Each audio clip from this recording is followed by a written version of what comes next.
Bismillahirrahmanirrahim. Welcome to second part of this lecture. We left last week at three market models of labor market wage determination. तो वहाँ से हम take up कर रहे हैं मोनोप्सोनी model हमने पढ़ा था उसमें जो मोनोप्सोनी में क्या होता है कि there is only one firm hiring a small number of workers उसकी एग्जाम्पल्स हमने बात कर ली थी तो मुनाफसनी पावर के अंदर तीन तरह के मॉडल्स पाए जाते हैं जब there are very few firms who are ready to hire very small number of workers तो देर तीन तरह के मॉडल्स पाए जाते हैं दुनिया के अंदर थ्री यूनियन मॉडल्स वो कौन कौन से हैं एक है डिमांड इन्हांसमेंट मॉडल दूसरा है एक्सक्लूसिव और craft union model and the third one is inclusive or industrial union model.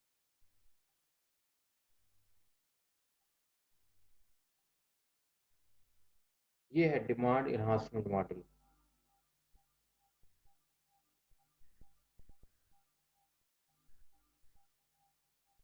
तो डिमांड इन्हांसमेंट मॉडल को हम यूनियन मॉडल भी कहते हैं। इसमें क्या होता है unions have a limited ability to influence the demand for labour इसलिए इसको हम बोलते हैं डिमांड इन्हांसमेंट मॉडल। आपके सामने है मोनोपोली पावर में क्या होता है कि very few firms are ready to hire small number of workers इससे फिर क्या होगा there will be unemployment and the wages will be quite low जब अनएम्प्लॉयमेंट होगी तो वेजेस भी कम होंगे उस सामने से जो वर्कर्स हैं वो रिएक्ट करते हैं उनके रिएक्ट करने के तीन तरीके मैंने आपको बताए हैं पहला है यूनियन मॉडल या डिमांड एनहांसमेंट मॉडल इसमें क्या होता है बहुत सारे वर्कर्स मिलके वो डिमांड फॉर लेबर को बढ़ाने की कोशिश करते हैं उसकी वजह क्या है वो कैसे करते हैं they increase demand for union labour by altering price of other input तो वो उनकी कोशिश होती है वो यूनियन बना के जो दूसरी इनपुट्स हैं उनकी प्राइसेस को चेंज कराने में कामयाब हो जाते हैं या चेंज करवा लेते हैं किसी तरह की कोई वो यूनियन होती है बिजली महंगी करवा ली या स्ट्राइक करेंगे सारे जो अनएम्प्लॉयड वर्कर्स हैं they will form unions and try to alter the prices of other alternate input जब दूसरी इनपुट्स चेंज होंगी उनकी प्राइसेस या महंगी हो जाएंगी तो फिर क्या होगा the demand for labour and the labour who belong to unions वो बढ़ी जाएगी या बढ़ जाएगी या उसके बढ़ने के चांसेस हैं आप देख रहे हैं D1 और S सप्लाई ऑफ लेबर तो वो आपके सामने है वो है जैसे जैसे वेजेस बढ़ेंगे सप्लाई ऑफ लेबर बढ़ती जाएगी लेकिन उधर से आपने देखा है कि मोनोपोली पावर क्योंकि फर्म्स के पास होती है there are very few firms firms थोड़ी हैं वर्कर्स ज़्यादा हैं तो अब फिर फर्म्स ने तो अपनी मर्जी से हायर करने उनकी डिमांड D1 से जाहिर है लेकिन अगर दूसरी इनपुट्स की प्राइसेस ज़्यादा हो जाएं या चेंज हो जाएं तो इससे क्या होगा इससे जो यूनियन वर्कर्स हैं या अनएम्प्लॉयड वर्कर्स हैं उनकी डिमांड बढ़ जाएगी इसलिए हम इसको बोलते हैं डिमांड एनहांसमेंट मॉडल ये आप देख सकते हैं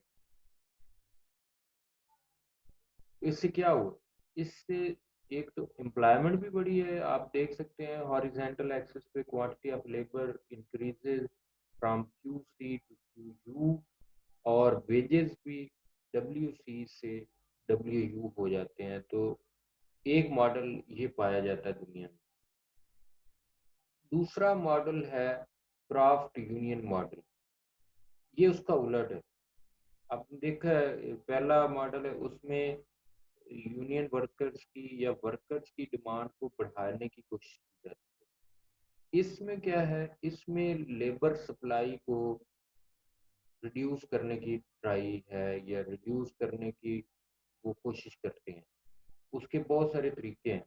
तो क्राफ्ट यूनियन मॉडल क्या होता है, वो they effectively reduce the supply of labour.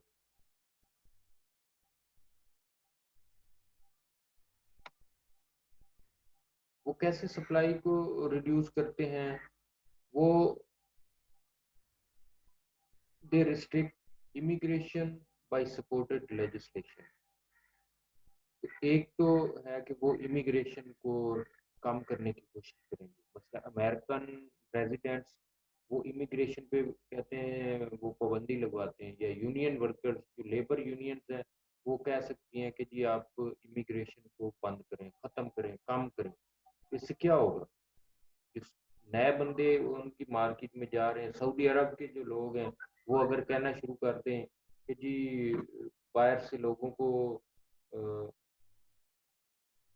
खत्म आना, उनके ऊपर पाबंदी लगाएं, तो फिर क्या होगा, जो वर्कर्स इन सऊदी अरब उनकी अमाउंट कम हो जाएगी, सप्लाई कम हो जाएगी। तो इससे क्या होगा, ऑलरेडी एम्प्लॉयड वर्कर्स हैं उनके उनके वेजेस ज़्यादा हो जाएंगे। इसी तरह से they can force the government, जो लेजिस्लेशन की मैंने आपको बात की है ना कि इमिग्रेशन के लिए लेजिस्लेशन हो सकती है, चाइल्ड लेबर के ऊपर बात हो सकती है।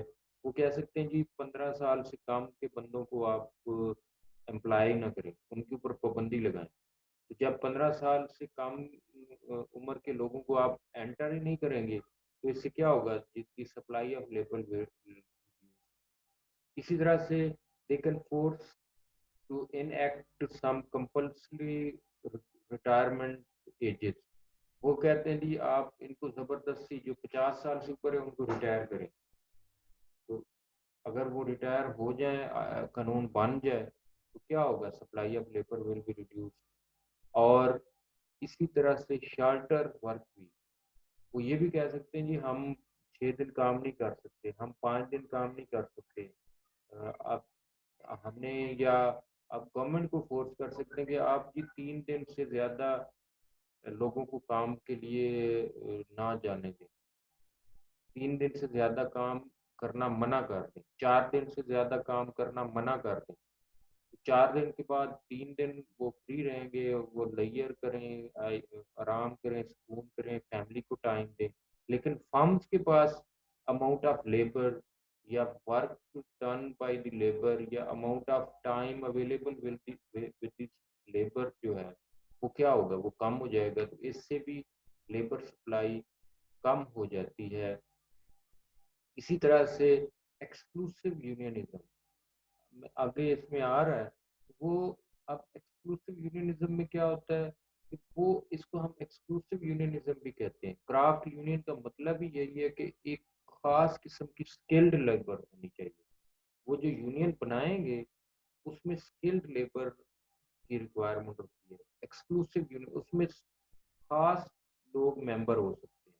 जब लेबर सप्लाई कम हो जाएगी तो फिर और वो ये भी कह सकते हैं कि आपने हमारी जो यूनियन है या इस तरह के बंदे आपने हायर करने हैं, तो इससे क्या होगा, वेजेस ज़्यादा होंगे।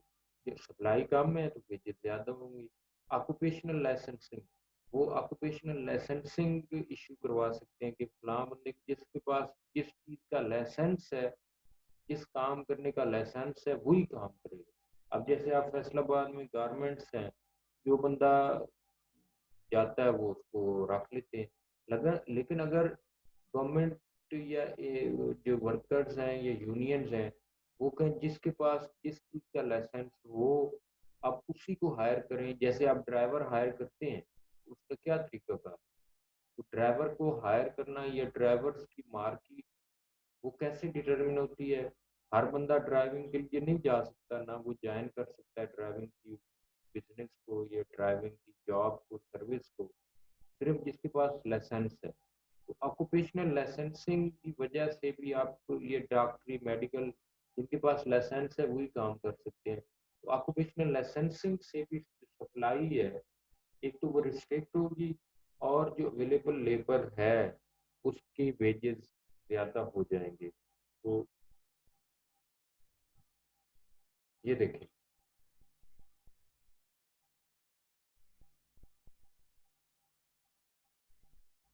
क्राफ्ट यूनियन, जैसे मैंने आपको बताया, क्राफ्ट का मतलब ही ये ऑक्यूपेशन, खास ऑक्यूपेशन। तो the craft unions, they especially tend to control the supply of labor by requiring workers to belong to the union in order to obtain certain jobs. तो ये जो क्राफ्ट यूनियन मॉडल है, ये craft unions हैं, वो workers को भी ये कहती है कि आप हमें ज्वाइन करें। आपने अगर कोई खास किस्म की आपके पास स्किल है तो आप इस यूनियन को ज्वाइन करेंगे तो आपको जॉब मिलने के ज़्यादा चांसेस हैं। इसी तरह से they force firm to hire only craft union member. तो क्राफ्ट यूनियन जो मसला आपकी सिक्योरिटी है, जितने भी सिक्योरिटी के अंदर जाते हैं बंदे, तो जिसने सिक्योरिटी लेनी है वो एक खास फर्म के साथ, खास यूनियन के साथ वो रब्ता करते हैं, जिनके पास सिक्योरिटी के बंदे हैं, जिनके पास बकायदा लाइसेंस है, जिनके पास बकायदा एमोनिशन है, ट्रेनिंग है, स्किल है, एक्सपीरियंस है। तो वो उन्हीं को वहाँ से मिल जाते हैं। अगर एक एक बंदा उनको मार्केट से लेना पड़े तो बहुत मुश्किल है फर्म के लिए। तो ये एक तरह की क्राफ्ट यूनियन ऑक्यूपेशनल लाइसेंसिंग, ये जो सिक्योरिटी के आपके सामने, ये जो बैंकों को सिक्योरिटी मिलती है, ये जो कैश की मूवमेंट हो रही होती है, उसके अंदर एक खास किस्म की सिक्योरिटी के बंदे होते हैं। तो उनके पास एक तजर्बा है, उनके पास एक स्किल है, और उनका बकायदा लाइसेंस भी होगा। जो लोग इसको देखते हैं, तो ये जो क्राफ्ट यूनियन मॉडल है, इसमें यूनियंस एक तो वो वर्कर्स को अपनी तरफ खींचती हैं और उनको खींचती हैं, इकट्ठा करती हैं, अपना मेंबर बनाती हैं, जिनके पास एक खास किस्म की स्किल है, उनके पास लाइसेंस है। और दूसरी तरफ फर्म्स को भी वो डिक्टेट करवाती हैं या उनको मनवाती हैं कि आप अगर हमसे रब्ता करेंगे तो आपको अच्छे वाला, सही वाला मेंबर या सही वाला वर्कर मिलेगा। इसी तरह से थर्ड ऑप्शन उनके पास ये भी है, to restrict the supply of labour, that they maintain restrictive membership policy. तो ये भी नहीं है कि वो हर बंदा जो मुंह उठा के चला जाएगा वो उसको लाइसेंस या मेंबरशिप दे देंगे। उनकी membership policies they are quite strict. और इसकी वजह से क्या है कि नंबर ऑफ वर्कर्स या union members, they are quite small, और फर्म्स को एक खास अमाउंट ऑफ वर्कर्स अवेलेबल होते हैं, उससे ज़्यादा नहीं है। तो उसकी वजह सिर्फ ये है कि उन्होंने अपने वेजेस बढ़ाने हैं। दूसरी तरफ जो फर्म्स हैं, वो मुनाफसनी के तौर पे तो काम करने की कोशिश कर रही थी, लेकिन साथ में आप देखें, जब वर्कर्स ही नहीं मिलेंगे तो उनको अल्टीमेटली वेजेस बढ़ाने पड़ेंगे।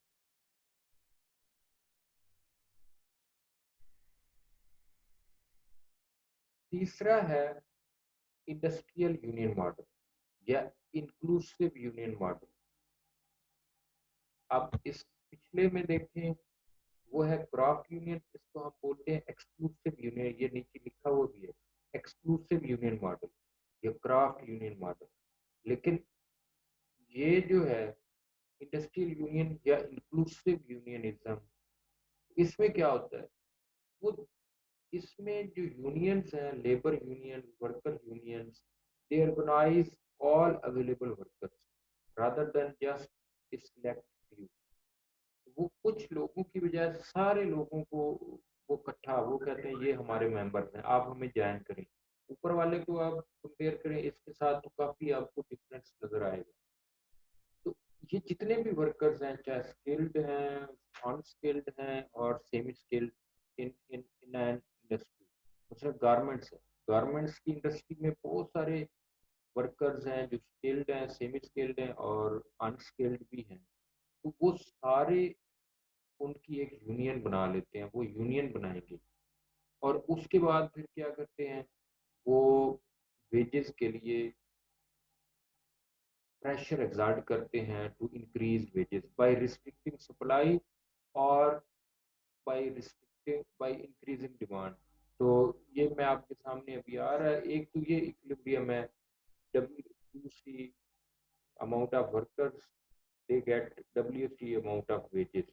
और इसकी एग्जांपल्स हैं आमतौर पे ऑटो और स्टील वर्कर्स, या जैसे मैंने कहा पाकिस्तान के कंटेक्स्ट में गारमेंट्स के वर्कर्स भी इसके अंदर इंक्लूसिव यूनियन, उसमें सारे जो वर्कर्स होते हैं उनकी वो एक ही यूनियन के अंदर, उसमें ये नहीं है कि ये कारपेंटर्स की यूनियन है, ये ऑपरेटर्स की यूनियन है, ये वर्कर्स की यूनियन है, या ये सुपरवाइजर्स की यूनियन है, या इंजीनियर्स की यूनियन है। उसमें सारे ही एक यूनियन का हिस्सा बन जाते हैं। अब देखें, वो फिर उनके साथ आर्गो करते हैं, डिमांड बी है, सप्लाई ई है, तो इससे क्या होता है, वो उनके पास बहुत ज्यादा वर्कर्स हैं, मैंने आपको बताया स्केल्ड, अनस्केल्ड, सेमी स्केल्ड। उनके पास वर्कर्स ज्यादा है, सप्लाई ज्यादा है, डिमांड कम है, लेकिन वो प्रेशर एग्जर्ट, उनके पास इतना ज्यादा बंदे हैं, वो स्ट्राइक कर सकते हैं। ये आपके सामने नेक्स्ट स्लाइड के अंदर वो कैसे ऑपरेट करते हैं। तो with such a large amount of workers, the union can put the firm under great pressure to agree to its wage demand, especially due to its legal right to strike। तो ये देखिए, वो firm को कह सकती है आप हमारे जी वेजेस बढ़ाएं, सप्लाई ज्यादा है, डिमांड थोड़ी है, तो इससे क्या होगा, वेजेस नीचे जाएंगे, और नीचे कहाँ पे जाएंगे, WC पे जाएंगे। लेकिन वो कैसे, हम जी स्ट्राइक करेंगे, हमारे वेजेस बढ़ाएं, तो फिर क्या होगा, वेजेस में go up to WU। Supply ई है और डिमांड भी है, लेकिन फिर भी वो उनको फोर्स कर लेते हैं टू इंक्रीज देयर वेजेस।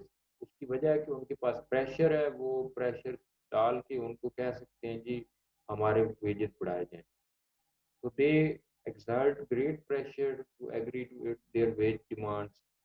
दूसरा ये भी है कि जब वो यूनियन के साथ हम एग्री कर जाती है कि जी हम अ, एक दिन का है वो 500 की बजाय 600 देंगे, तो इसका मतलब क्या है, the firm becomes a wage taker.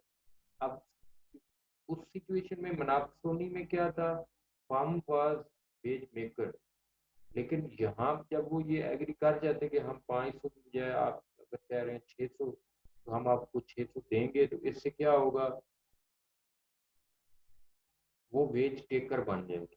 और जब ये सिचुएशन होगी तो the labour supply becomes perfectly elastic, creating a higher wage rate but again reducing the number of workers employed.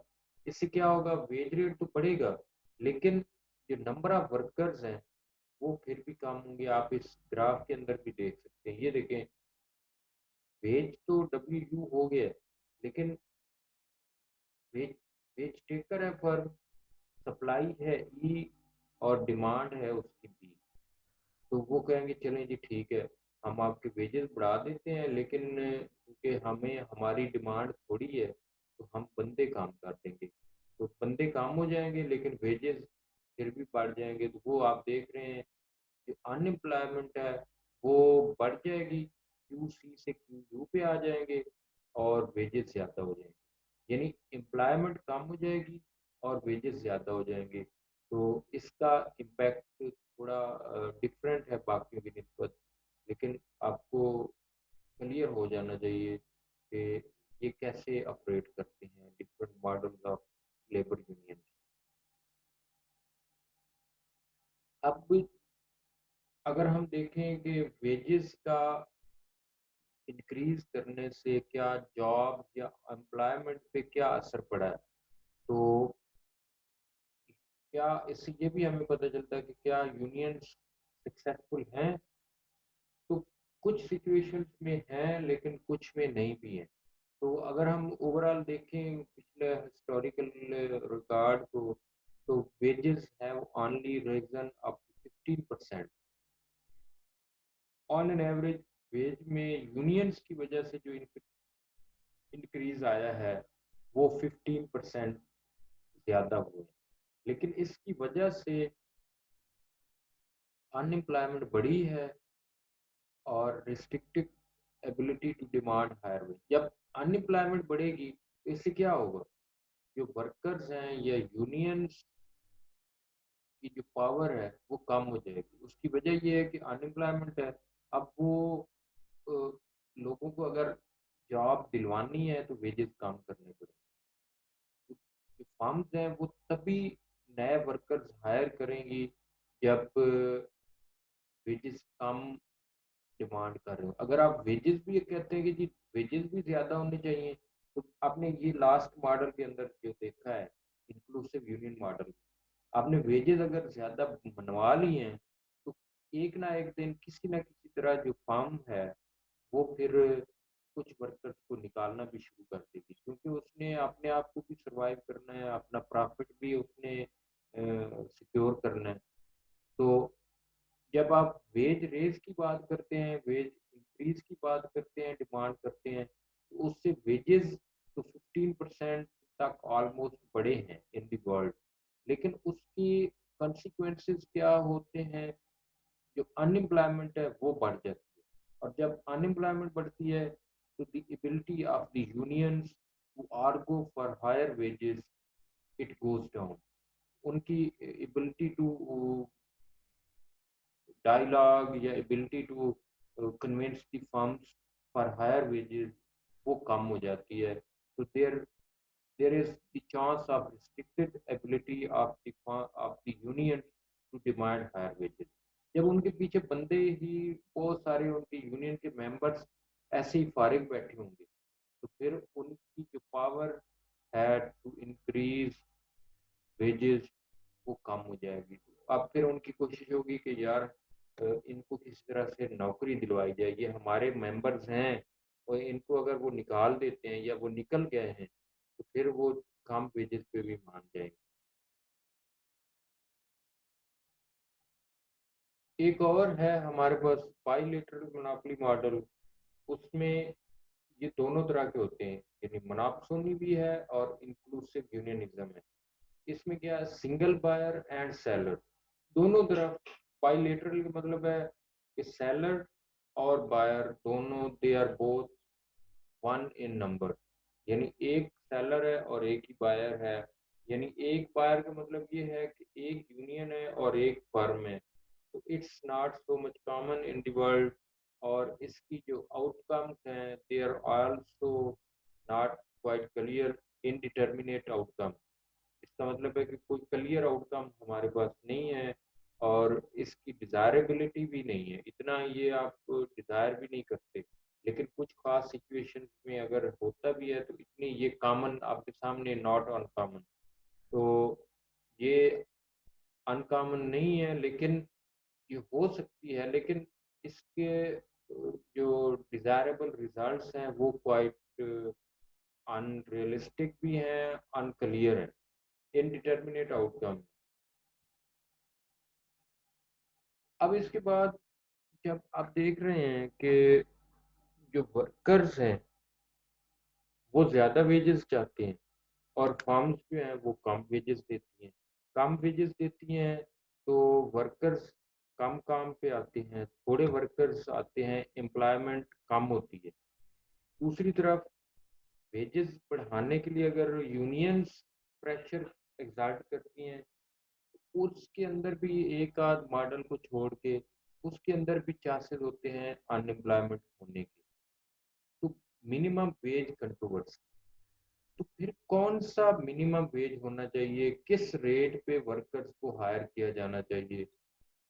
तो यहाँ पे हम इसको थोड़ा सा देखेंगे कि why there should be minimum wages, case against minimum wages, और कि मिनिमम वेजेस क्यों नहीं होने चाहिए या क्यों होने चाहिए, case for minimum wages. State and locally set rates, locally rate कैसे सेट होते हैं या हुकूमत कैसे रेट सेट करती है, और एविडेंस एंड कंक्लूजन्स, ये भी हम इसके हवाले से भी देखेंगे।